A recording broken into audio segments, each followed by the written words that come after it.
Mga idol, katulad nga po ng napag-usapan natin, sa sobrang kagustuhan ng Phoenix Suns na makuha si Jonathan Kuminga mula sa Golden State, nag-offer na nga sila ng package na sina Nick Richards, Royce O'Neal at 4 na second round pick. Ngunit sa kasamaang palad, hindi rin naman ito tinanggap ng mismong front office.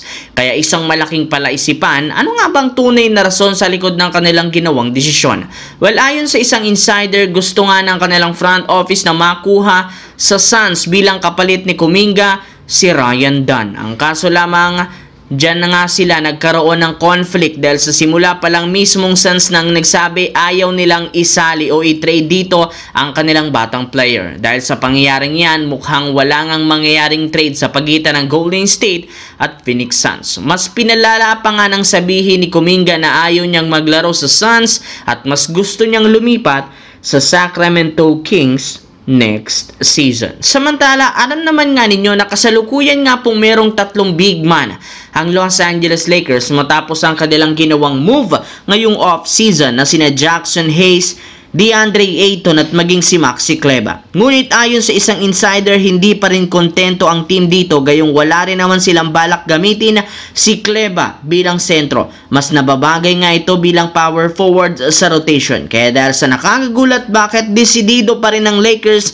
na makakuha ng isa pang legit na sentro na kukumpleto sa hinahangad nilang triple tower. Sa simula pa lang, ito na talaga ang plano. Kaya isa nga sila sa mga teams na siguradong makikipagagawan kay Nikola Vucevic kapag na-buyout na ito. Naniniwala ang team malaki ang magiging impact niya sa team lalo kay Luka Doncic sa pagkakaroon ng 3 legit na sentro. Kung inyo ngang mapapansin ang mga ginawa noon ng Dallas Mavericks, mas nakakagalaw nga si Luka ng mas maayos kapag meron siyang tumutulong o katulong na big man sa pag-operate ng opensa. Sa ganyang klaseng paraan, nakakagawa siya ng napakalalaking numero sa mga laro.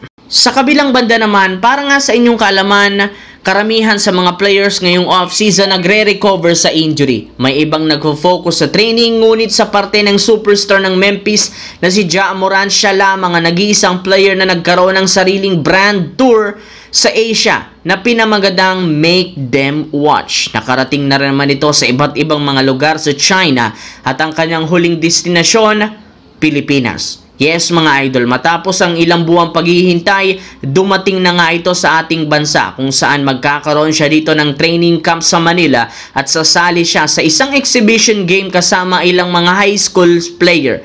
Well, dapat nga Agosto pa mangyayari ito, ngunit mas napaaga lamang ng isang araw ang kanyang event na inaasahang dudumugi ng mga Pinoy fans, lalo pat ito ang kauna-unahang beses na nakapunta si Ja Morant sa ating bansa. Isa rin naman siya sa pinakamagaling, pinaka-controversial na NBA player kaya maraming ang gusto siyang makita sa personal.